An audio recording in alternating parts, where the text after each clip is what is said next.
The first one, guys flew around. It was physical, which is what we were looking for. Too many penalties, which is typical of a first scrimmage, but I thought the effort was good.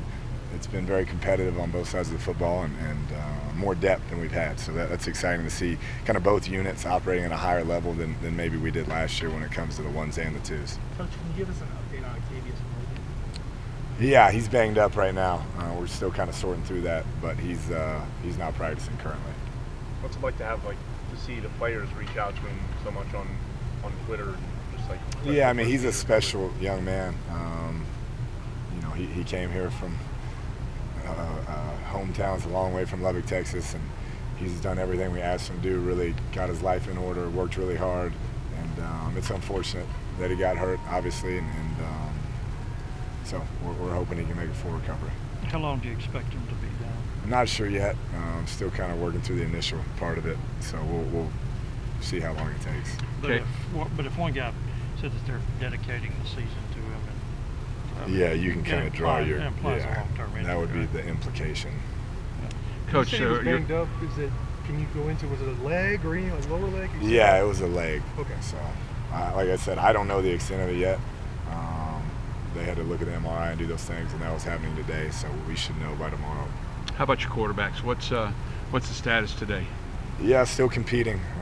You know, we have 3 weeks from the day to figure out who the guy is, and doing some good things, still making some mistakes we can't make, and I think they understand that they got to take care of the football first and foremost, and that's an area we got to improve in as a group. But studying hard, working hard, have improved dramatically from the spring, and I think we're on track for having a guy that can step up and play well. We just have to keep getting better every day. Did you narrow it down to 2, or? I haven't yet. We're still working through all 3, and you know, when I feel like it's time to move it to 2 or move it to 1, we'll make that move. But we're still getting all 3 guys reps. Is there anything specific that you've liked from any certain of them in the last couple days? I just like how hard they're working. They're all very focused. Anything we're asking them to do, they're doing above and beyond, and that's what you want. You want the entire team to see that type of work ethic from that position. And we've had guys in the past here that have really kind of set that standard to be the hardest worker on the team, on and off the field, and they're trying to follow that example. From that Texas game until now, has there been a lot of growth that you've seen from McLean Carter? No question. I mean, he was just trying to figure it out all last year. You know, when they get here, we put a lot on him at that position, and it's kind of sink or swim. And so he had a year to kind of struggle through it, and he got better and better and better. And then this summer and spring took another step. And so his operation has been very good. Now he's just got to get the reps and play in the system more. But I like what I've seen so far. If you had a real game on Saturday, who would you start? Play all 3, Don. Alternate series. Who would you want there first? Who would you try out there first then? Since we're playing a game, who would you try out there first? We'd flip a coin, so it's all hypothetical. Right. So I asked this question back at the first day of camp. You know, when you laid your head down and you all right, these are my expectations that I have. Are these guys out there beating those expectations? They're doing what you hope? Yeah, I think they're right in line with them. It takes reps. That's the only way you get better, live reps, and you can't get them game reps. This is the closest you can in fall camp, going against the first defense. So I like where they're at. Like I said, I'm glad we have 3 weeks to continue to take those strides and get better, but they've done everything I've asked, and now it's just about continuing to get better each day and not make the same mistake twice. What about the receivers? How'd they look? And some of those guys, first scrimmage really here, even Seth Collins. Yeah, guys, it was good. Seth made some plays. He's still learning our offense as well, but it was good to have Jaden High back. Zach Austin didn't scrimmage, but he practiced a lot today. So some veteran guys that really have a great feel for it. TJ, Antoine, Daquan Bowman's doing some nice things at inside and outside. So that veteran group's really helped that young group, and I think it's just going to expedite the learning curve for those young guys watching those older guys practice. Did those freshmen stand out Saturday? As a group, I think they're ahead of where we would have expected. I think, one that walked on here that I've really been pleased with is Caden Leggett. He's a big target. He's physical. He thinks he's the best player on the field. Has a great, attitude and kind of a vibe about him every time he goes out there. So I've been pleased with him and the way he's competed against some of these tough DBs. What position is he playing? He's playing Z right now, so he's kind of behind TJ battling for that backup Z. Coach, you mentioned too many penalties during the scrimmage. Were they holding calls? Were they pass interference calls? Were they execution? Can you kind of go over what some of the more blatant ones were? Yeah, a little bit of everything. That first one, you know, obviously the Big 12 crew was working, so they're working their mechanics too, and they're going to call everything they see. And we knew that, so we tried to preface that to our team, but we still had some pre-snap penalties that you really want to eliminate. You expect on that first one, you want to eliminate them moving forward, and there were some effort penalties, some holds, some pass interference that you got to live with, but it's the pre-snap penalties that we got to get better at. With the kind of numbers that Caden Leggett put up last year, how did y'all wind up with him as a walk-on? That's a great question. I'm really surprised that he didn't get many offers. Great stats in high school. He's a big physical presence, a really hard-working young man. So we had a connection here in town. His grandfather's in town, and it kind of worked out that he wanted to be a Red Raider, wanted to play in this offense. You know, having Amendola and Welker and those guys before him, Cantrell really, I think, kind of inspired him to be a Red Raider. But he should have had a Division I scholarship somewhere. What are you seeing from your offensive line that you like? Just, you know, understanding of our system. I think there's a lot less thinking going on with those guys, so they're able to play freely and be more physical. When you're thinking too much, it's paralysis by analysis, and they're not doing that. They're coming off the ball, they're getting it called quick, they're getting over the football, and it's allowing us to play faster as an offense. Does that make your quarterback decision a little bit easier because you know that they're giving that person the all the time? Yeah, you'd hope so. You'd hope you'd be able to run the football more and take some off, and whoever it is, you know, that's the hope. It may not be that way every game, but if we can run the football better and have great protection, that's definitely going to make that guy's job easier. With Octavius not practicing, he's kind of filling in that spot for him. Yeah, we have quite a few. You know, Adrian Fry's a guy who redshirted last year that we like what we've seen so far. DeMarcus Fields, Des Smith. So we're rotating through a couple guys, and some guys are spotting at safety as well. But we have the numbers. Luckily to step in, you know, it's hard to replace a guy like Aki. He had an incredible spring. He was really doing everything you want him to do, but it gives these young guys an opportunity to get better and get more reps, and hopefully they can step up. Is there any one guy in particular that is kind of going out through this practice that has kind of gone above and beyond more than anybody? Just kind of anybody that sticks in your head on that? Yeah, I mean, I think overall I just like like where the effort's at. I think they're practicing hard, they're competing hard, and the most exciting part for me as a head coach is having two units that, you know, when you put the twos in, it looks like it's supposed to look, and that hasn't been the case here for a little while. So we're getting more depth and guys that can operate at a higher level. I saw you out there doing some drills with the quarterbacks, and then if they were able to throw the ball in either the number that you called, you would either do push-ups or they would do them. Would you talk a little more about that? Yeah, it's just competition. They want to make me do any sort of punishment possible, so it just ups their ante and makes them lock in and focus, but you could see they did a lot more push-ups than me. So. How many did you do today? 5. 5? Who are the reps easier for? Probably them. I get a little achy getting down there now. What's Antoine Wesley's status now? Yeah, he practiced today, which was good. We feel like he'll be ready to go through this week. We'll scrimmage him this week and full go. He didn't scrimmage, sir, did he? He didn't. He didn't.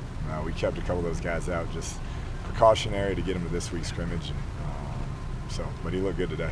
Same with Jason. Where's he at? Yeah, still working through it. I don't have a timetable on that. We're going to be overly cautious. We're going to make sure that when he does go, he can be full speed and full go. And, so I don't have an answer. Is he going to scrimmage? Is he going to scrimmage Saturday? We'll see. We'll see how he feels. The thing with Jay Sean is we feel good without scrimmaging him. You know, he's played a lot of football, and so that helps us as coaches. You'd like to get him some live reps, but if he can't go until game 1, so be it.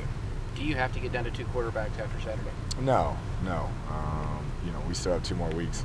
You'd like to get down to 1 and be able to have kind of a mock game week and have the script in and let them rep that script for 2 weeks. But if they're still going, we'll figure that out and go from there. 2 more.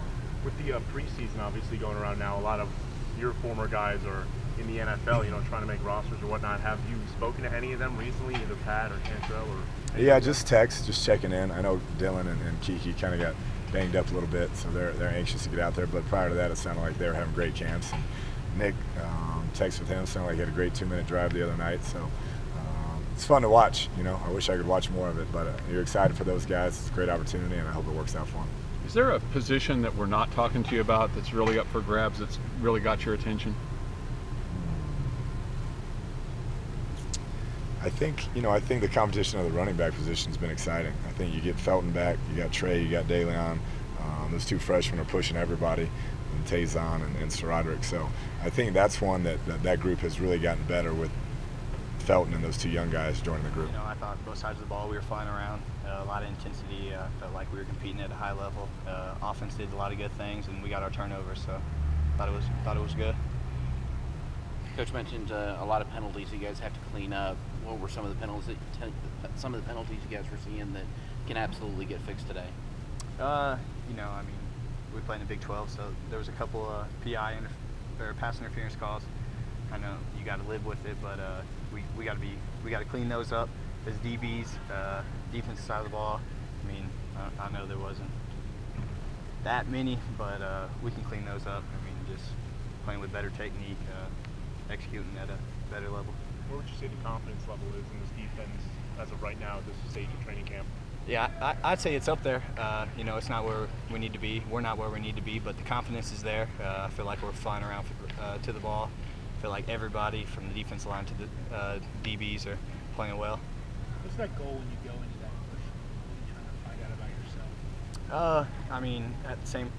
I mean, there is a goal, but I think it's about getting in shape. You know, you really can't get in football shape unless you play football. So that first scrimmage, the second scrimmage, it's about playing yourself into shape. It's about getting all the little kinks out and tackling well, because you don't get to do too much live tackling in practice. So, you know, it's about seeing who's going to step up right there in the beginning of fall camp.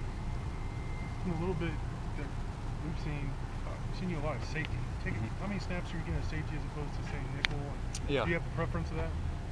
No preference, just wherever they can use me, I'll play. But, you know, I like safety. I played safety in high school, so, I mean, I played safety originally when I first got here. I mean, I play safety. I'm still a safety, but I do roll down and play nickel a lot. So, I mean, I have no preference. I'll play either one they need me at.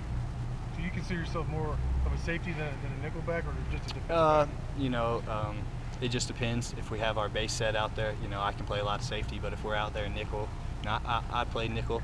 But it's just wherever coach needs me. It's wherever our pieces align to have me set up. Justice, I don't know how much you're allowed to speak on it, but if you can, we saw some tweets about Octavius after the scrimmage. Yeah. What did you kind of see happen? You know, I think that's a Coach Kingsbury question, but I mean, Ock's a great teammate. He's going to recover well. You know, we're all praying for him. You know, he's worked his ass off, so I'm really just hoping he gets better. Did you pick up where you left off last year with your interception and run back? I don't know. It's just the usual now, I guess. Didn't do any flips into the end zone stuff? No. Yeah, I had to practice Have some you done a flip self-discipline. since that time? I haven't. No, I haven't. Not after Coach Gibbs talked to me after that one. He got after you after the flip? No comment. All right. How many picks do you have so far in fall camp? In fall camp, I think I have 3. Who's got the most on it? I would go with Vontae Dorsey. Actually, he's actually been catching everything. He's playing really well right now. Coach kind of challenged him, said that he wasn't a ball hawk, and he came out in the scrimmage and played amazing, played well. You know, so that's what we need. He's an older guy. He's a senior. He's stepping up right now, and that's what you love to see. Kind of going back to the penalties, have you seen any penalty out there that y'all are really having to work a little bit more on to try to keep from? Yeah, I'd go back to the pass interference. You know, just playing the Big 12, I mean, any kind of touching or anything at the top of the route, you know, you're going to get a call more than likely if it's incomplete. So, I mean, we just got to clean up our techniques, you know, just if they're calling anything high, don't touch anybody high, basically. I mean, just we got to cut down the pass interference somehow. I mean, it starts with us. We can't keep blaming the refs. You mentioned the term ball hog. That's something that's you're just grabbing the ball hawk a lot with all the turnovers you came up with last year. Is there a skill to that, or is it something in preparation that you've seen on film, or just your feel for the game? Can you break that down for us? You know, I think it just starts out here. Coach Gibbs harps on it every single day. You know, going working the ball, going if the ball's in the air, you know, go attack it, go get an interception, because you know we harp on turnovers and that's what we strive to do. So I think it starts out here. I mean, every single day I come out here, I work the ball on every play. I'm trying to get an interception. So I think if you practice like that, I think you'll play like that as well. Kind of last year, you were kind of under the radar, then your name kind of got known. Is there anyone that you've kind of seen throughout camp that's kind of followed that path so far? You know, Adrian Fry. I mean, he got talked about a lot in the spring from making plays, but I mean, he's just continued in fall camp, playing well, playing at a high level. He's going to help us out a lot. I know just having that redshirt year, what did you see from him? Because obviously it's got to be tough when you obviously aren't going to get to play. You know, he got bigger, faster, stronger. I mean, he's more physical. He has more weight on him, so he's bringing more with him. He had a nice hit today, so you know, he's playing well, and that's what we need from him. He's great. I mean, he's putting a positive energy, I think, around the whole team. His meetings open all of our eyes, and we're really engaged in meetings and stuff. So he's bringing that from the meetings to the practice, which is great, and is really getting us really excited about special teams. I know it's a bummer from last year, but it's definitely going to be a lift this year for sure. And on my game, I'm just working on consistency. I mean, I hit 5 punts on the one today, which is, I mean, a good practice. So I just want to carry that over from the practice field to the game field. What's the biggest thing he's kind of showed you so far that's kind of helped you? If you do mess up, you just got to forget about it, move on to the next thing. We're not big about kind of dwelling on the past. We want to just kind of get on the next kick and make the next one a good one. So that's not just me, that's for the kickers as well and the snappers. So how hard is that to do, to forget a bad punt? It's not hard at all. I mean, you get the guys that dwell on all the time, but we have like our fans are really into tech, so the last thing you want to do is make them mad. So having that in the back of your mind is kind of gives you the motivation to do well on the field. I guess for you last year, how would you describe last year, that first year that you kind of punted, and what did you learn? I mean, I had ups and downs. It was kind of my first time punting in front of like 70,000 people. I mean, going from a JUCO level where you punted in front of like 15,000 people in a game. But it was a good learning experience. I mean, it's really set me up for this year, and having that coaching change I've had coaching changes every year I've played this game, and it's only going to help me get better. But I probably didn't start off as good as I wanted to last year, but I hit a good stretch, and I feel like I was in some really good form. And that bowl game I had some bad punts, but we got to forget about that. It's a new season, and Is it more of a mental change, or did he change some technique for you too? It's not really technique. It's just about staying within the scheme and just keeping a positive attitude. He just brings like a real positive attitude. So if a coach that brings something real positive is just going to rub off on you, and it's just going to make you better on the field overall. How many coaches would you say you've had to kind of deal with, and I guess how difficult is that to kind of maybe, like you said, kind of deal with different philosophies or schemes? Well, going into my freshman year at Snow College, we had a special teams. He got fired after my first year. We didn't even have a special teams coordinator my sophomore year, and I kind of ran that unit. I had the freedom. So going from that freedom to coming here and having to learn a scheme and kind of knowing like what punting was really about and the whole schematic and what it actually really means, not just kicking it 70 yards down the field. It's a lot more than that. So, I mean, you learn a lot, and you're going to learn something new from every coach that you have. So I've learned good things about everyone, and I'm just going to apply it to my game and hopefully have a good season. Since Coach Shire has coached Australian punters before,